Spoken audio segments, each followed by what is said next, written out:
conference this year, and the YAPC one was a lot shorter, so I'm giving the shorter version of the talk. If it feels like it's rushed, that's because it is. So I want to talk about social engineering and how it's not just for computers. What happened to my little... Oh, in my pocket. Awesome. Okay, so hopefully my keyboard doesn't give out on me. All right, so how the story begins. I am a developer. I write code in Perl, and I took a lot of classes in junior high and high school and in college. And I don't know how many of you are fans of XKCD. I'm probably standing too far over. XKCD is a great comic. This little couple hour, like one weekend, messing with Perl had more impact on my career than so many other classes that I took throughout my career. So that's where I come from. I love doing software development. I love doing software development in Perl. I think it's a fabulous language with lots of great and weird features to it. But Perl has a bit of a culture. So it's got dynamic and loose typing, auto-vivification. It is more of a do what I mean kind of language than a do what I say specifically kind of language. There's always more than one way to do something, and I think that's kind of the hacker mindset, right? I enjoy thinking like a hacker, and I don't mean necessarily the hacker who wants to break into your computer. I mean more of I want to know how this works. I want to understand how all of these pieces fit together. I want to take things apart and find out what all the little components are. I'm the guy who goes up to Luke and says, what's this thing on the badge? You know, well, what does this sensor do? What does that sensor do? Does that work? No, that doesn't. Okay. So I became just another Perl hacker. How many of you seen the Perl camel? Nobody. Oh, Josh, okay. A couple of you. Kind of a fascinating little thing. That actually prints out the phrase, just another Perl hacker, if you run it in Perl. If you're a Perl guy, you think that's cool. If you're not a Perl guy, you think, why would anyone write code like that? Well, it's kind of a hobby thing. You know, weirdos do that. So that's me. So after I was a Perl hacker, I realized that some of the things that we do in life, that we do in computers, actually came from the way that humans operate. And I realized that the operating system that we use for computers are attempts to model how humans work. We want to make our machines hopefully smart like us, maybe not as smart that, you know, we have a technological singularity Skynet kind of situation, but smarter to solve problems for us on a regular basis. How many of you like the problems that computers solve for you? Like, computers solving problems, really cool, right? That's great, and I love it. I also like having other people solve problems for me. So that's when I became a person hacker, and I really enjoy understanding how humans work. But then there became a problem, and Perl and this whole hacker mindset created a monster. And so for the benefit of science, we're going to talk a little bit about how that works. How many of you are fans of Portal? Or Portal 2? Way better graphics in Portal 2, maybe not as good at puzzles. Fun game. So let's talk about a couple of the different experiments that I have done as far as social engineering. The first one, how many of you have heard me tell this story before? The do not move story.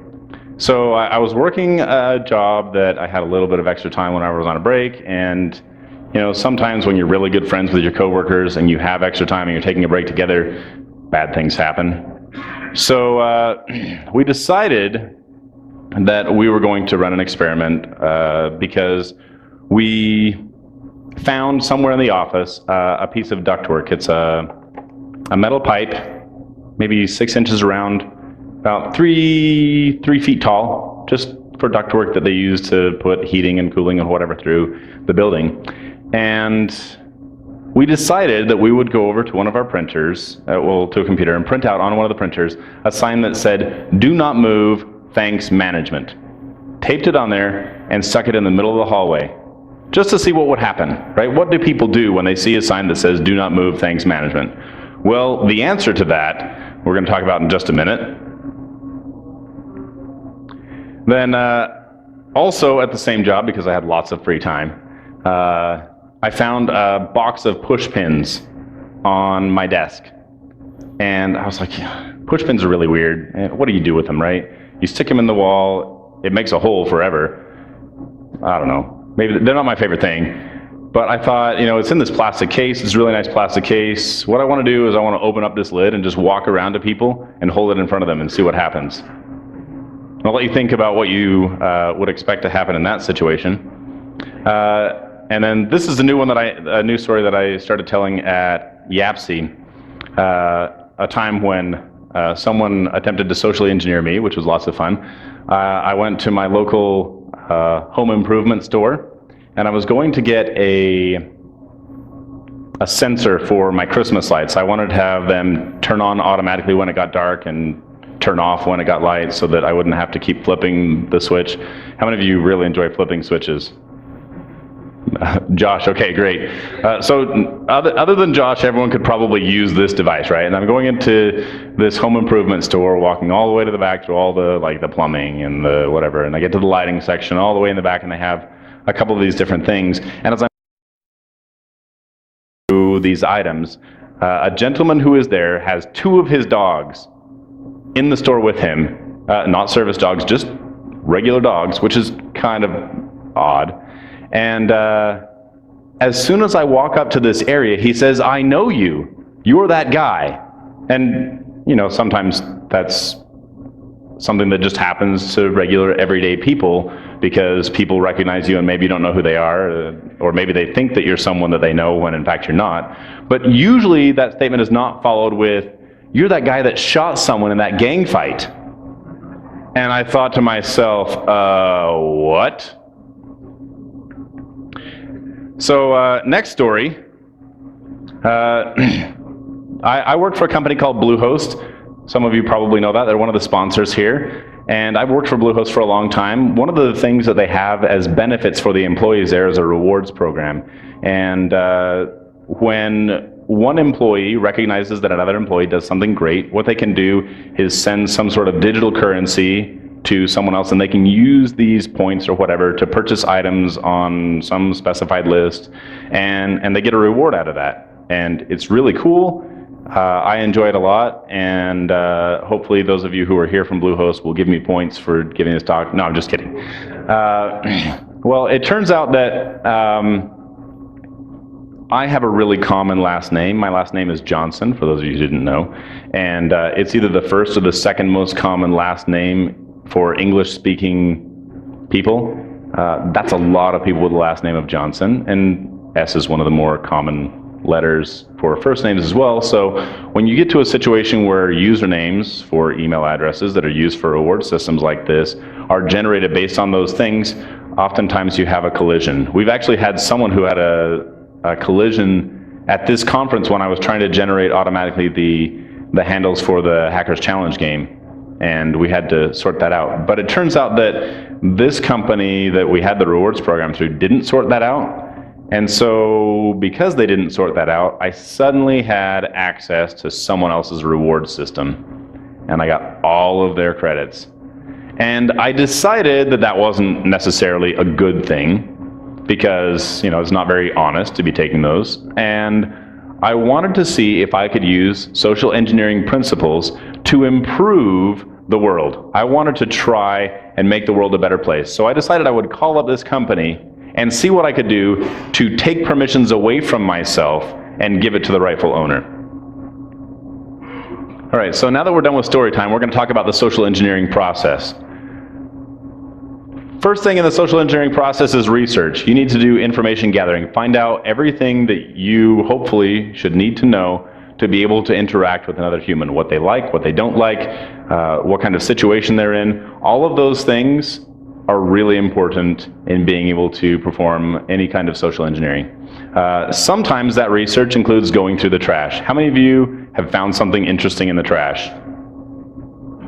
Okay, nobody's digging through the trash, I'm sorry. Maybe I'm just weird. How many of you seen some weird paper hanging out somewhere on the ground and picked it up and that's kind of cool?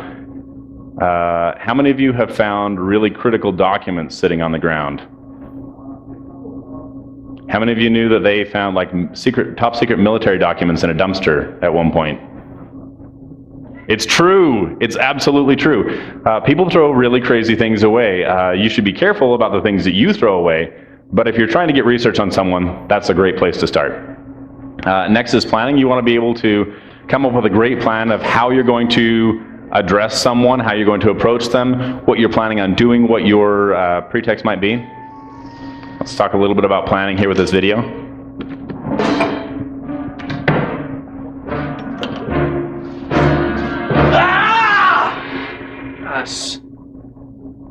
I hate to imagine what the rest of your plan was. How did you get in? Far less effective on a second floor landing. I have an alarm. You do. And your code is your birthday. You might as well take all your valuables and put them right out on the lawn. All right, so maybe not the best planning, but the way that you plan is important. The way that you plan to defend against social engineering is also important. Then you have to have an approach. Lots of different situations for approaches. Some people prefer a cold approach, some people prefer a warm approach, some people prefer I'm down on my luck kind of approach. All of those things are different approaches that can be used in social engineering. Delivery is terribly important. When you are speaking with someone and you want to socially engineer them, or when someone is speaking to you and they want to socially engineer you, the confidence that they have in what they're doing means a lot. I think I have a video for that one too. Maybe I don't. Once again, pinch hitting here. And then extrication, last of all, getting out. If you're trying to perform some sort of social engineering engagement, you want to be able to get out without people knowing that you were there, hopefully without remembering who you were. And if you don't end up doing that, you might need to run. On your head! Drafting. He even has little payroll envelopes addressed to himself. Put it down. Drop it! Relax. You're late, all right? My name's Alan, Barry Allen, United States Secret Service. Your boy just tried to jump out the window. My partner has him in custody. I don't know what you're talking about. What, you think the FBI are the only ones on this guy? I mean, come on. Come on, he's dabbling in government checks here. I've been following a paper trail on this guy for months now. Hey, you mind taking that gun out of my face? Please, really. I mean, it makes me nervous. You see some credentials. Yeah, sure. Take my whole wallet. You want my gun too? Come over here, take my gun. Hey, look, just do me a favor. Take a look outside. Look out the window. My partner's walking him to the car as we speak. Look. Old guy almost pissed in his pants when I came through the door. He jumped right through the window onto the hood of my car. Hey, Murph. Yeah, call the LAPD again. I don't want people walking through my crime scene. I didn't expect the Secret Service on this. Don't worry about it. Well, what's your name? Henry. Carl Henry.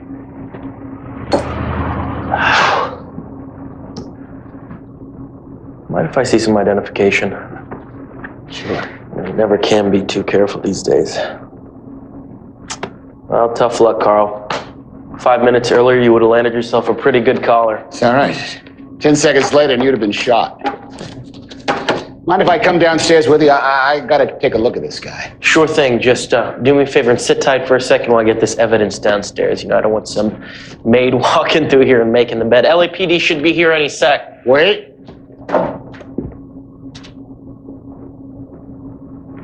Your wallet. You hang on to it for a minute. I trust you. So obviously that's a dramatization of the story of Frank Abagnale, a great social engineer, but that's really good delivery. It probably helps that he's an actor. But there's a little bit of acting in social engineering. Components of social engineering. You got preloading. That's starting the conversation before it ever gets started. Pretexting, and this is the assumption of a role which you may or may not belong to. In the previous video, pretending to be a Secret Service agent is pretexting. There are some legal concerns with that, so if you choose to do that, please make sure that you consult an attorney. I am not one, so I can't give you great advice on that other than be careful with what you do. Elicitation, this is the process of getting answers to your questions without asking directly. This happens a lot. For example, when I gave this talk before at St. Con, on the day that I was coming to the conference to give the talk, I had someone ask me if there was a great coffee shop in the area. And without thinking, I said, I'm not from here, so I don't know. That's a great way to elicit a response from someone because I disclosed information that wasn't even in the question. How many of you would be likely to give that kind of information away in that question? Just about everybody, right? If someone says, hey, do you know of a great coffee shop? Or do you know where the Elizabeth whatever building is here on campus? You say, I don't go to school here. I don't know that information. Well, you just gave out some more information as well.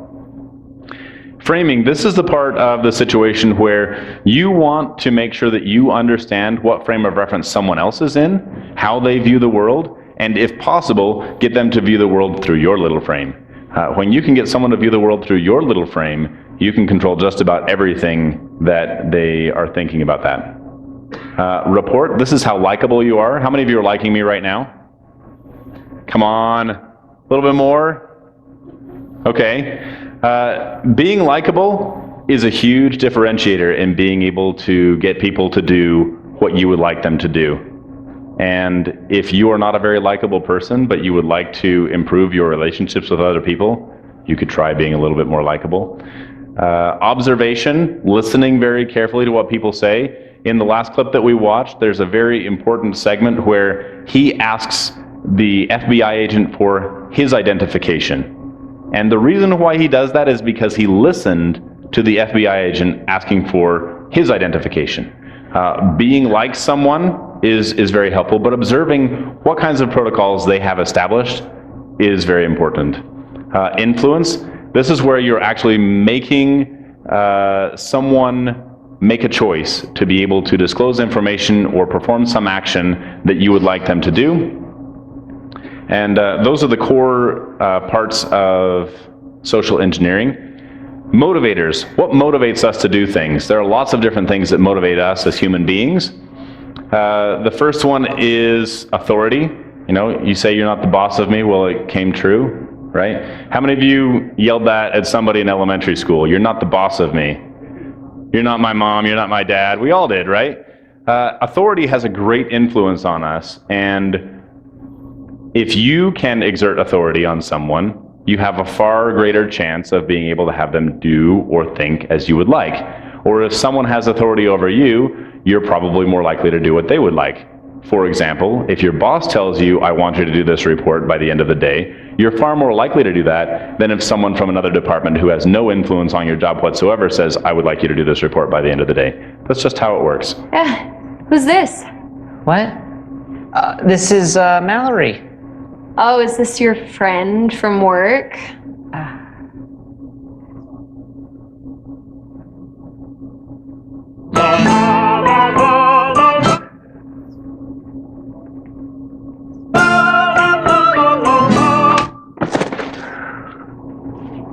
What was that? Do you guys have some sort of history, or were you dating, or were you dating her when we started dating? No. Don't lie to me. Well, I'm not. It's just.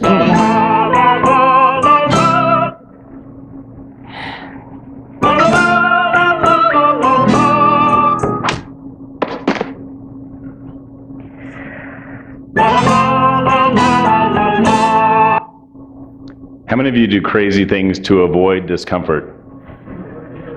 Yeah, oh, maybe you're not in that kind of situation, and obviously that's an extended form of slapstick comedy, but you know, you wouldn't do something like that, but if you are willing to avoid doing something that you probably should because it's uncomfortable, you're in a vulnerable position. There's also commitment. How many of you have heard of the movement Because I Said I Would? 2 of you. It's kind of a cool movement. This particular motivator is very, very useful against me, and my kids use it all the time. They say, Dad, you promised you would read me 2 stories tonight, and you only read 1. How much you want to bet that I will read 2 stories that night? Every single time I will do that. And it's because I promised, and I want to feel the value inside of myself of doing what I said I would do. If you said you would do something, someone could potentially use that to their advantage. And then the momentum, the consistency, I want to do what I always do. How many of you parked in the same spot today that you did?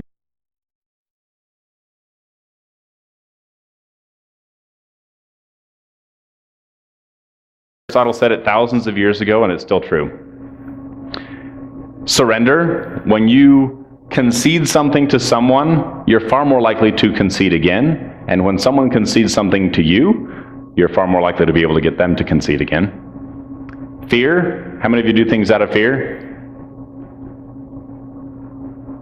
Yeah, that's not the biggest motivator for a lot of people, especially in a country like the one that we live in, where we don't really have a terribly oppressive regime. But if you feel like you will not be able to feed your family, or you won't be able to be safe on your way home, you're far more likely to do what someone would like. Greed. How many of you do things for money? How many of you have jobs, right? All of you, probably.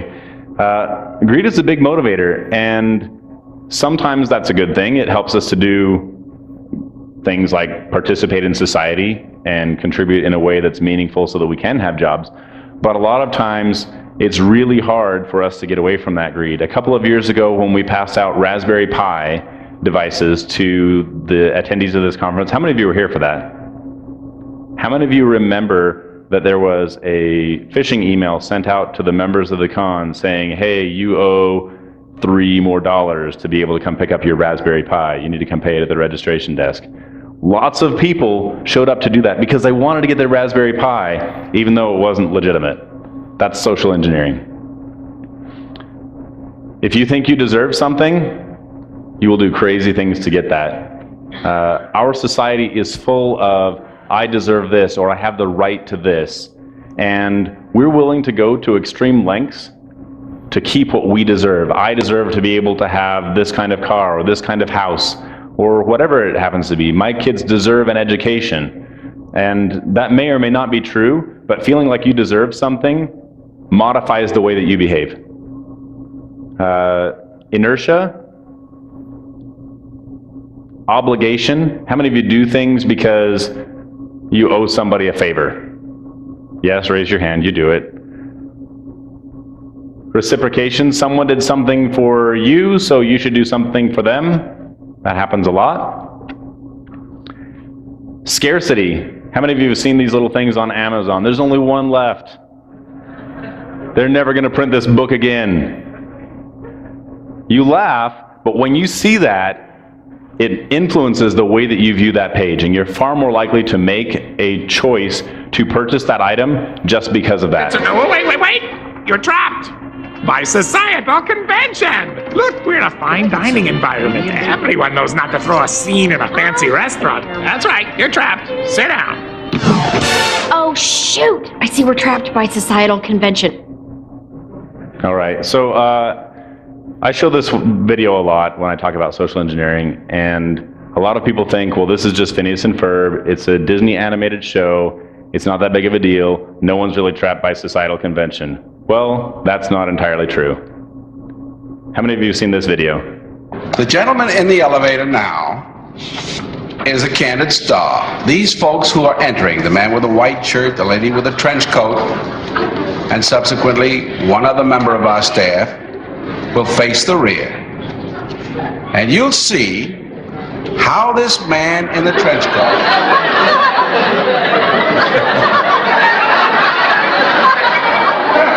tries to maintain his individuality, but little by little,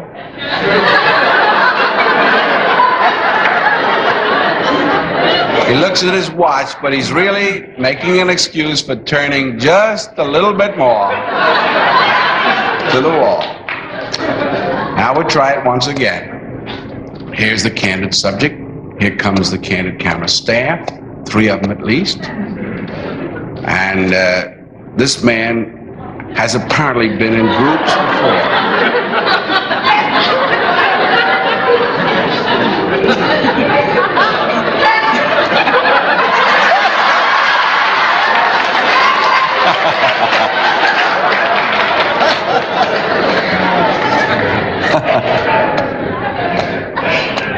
You're going to see a fellow who fights a little bit to withstand the group pressure now. He'll express his comfort in the way he looks and the way he wiggles a little bit, but watch.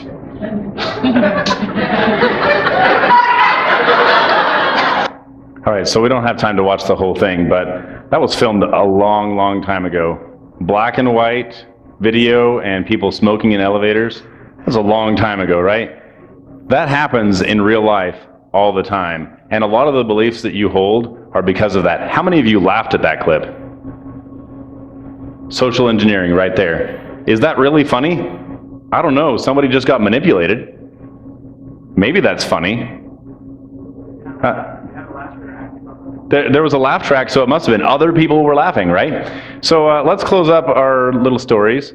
The reward system, where I was trying to return ownership of an account to someone else, I called up and said, hey, I have access to someone else's account, and I probably shouldn't. Can you give it back to them? I gave them another email address, they hooked it up, and everything was just fine. They checked with their supervisor to make sure it was okay. But they didn't have any way of validating that I was who I said I was. I think that's a problem. In the case of the gentleman who accused me of shooting someone at a gang fight and killing them, the best part of this story is that my best friend was with me at the time and he said, oh yeah, you totally did that. At which point, I had no choice but to vehemently deny it. I didn't shoot anyone. And I'm almost screaming at the top of my lungs in a home improvement store. I didn't shoot anyone, and I had to get out of that store fast because it felt uncomfortable.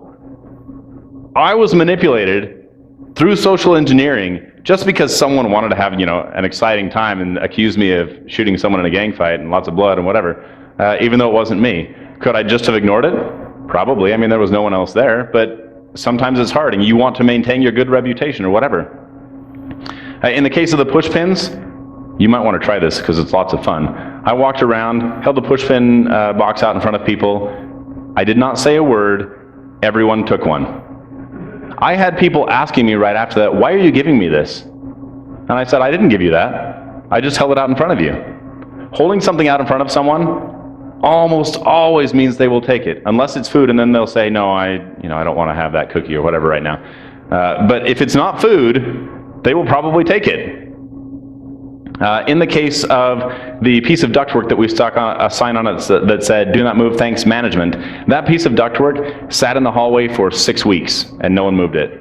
We decided to up the ante just a little bit and put it right in front of the CEO's office so that she had to shimmy around it every morning as she got into her office.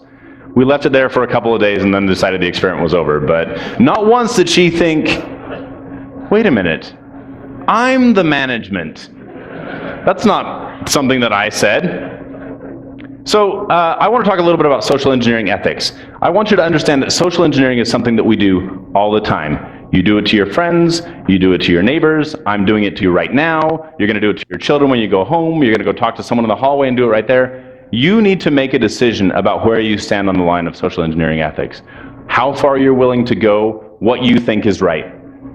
I think you should think carefully about the things that you say and do because they influence other people. We deserve better as a community and as a society. We need to make a change. We should avoid the traps that can befall us and make our own lives better. I want to help you, and that's why I'm giving this talk, but it's your responsibility in the end. You are the one who needs to make the change. You are the one who needs to improve your life, your family's life, your community's life, your employer's life. There aren't enough people helping. There just aren't enough people who even care about this issue, and a lot of people don't know enough about this issue. So please do me a favor and do yourself a favor. Will you please help me? How many will you help me? Yes, I am engineering you right now, and if you didn't notice, it doesn't matter whether you raise your hand or not, you're already doing what I asked you to do. So thank you very much.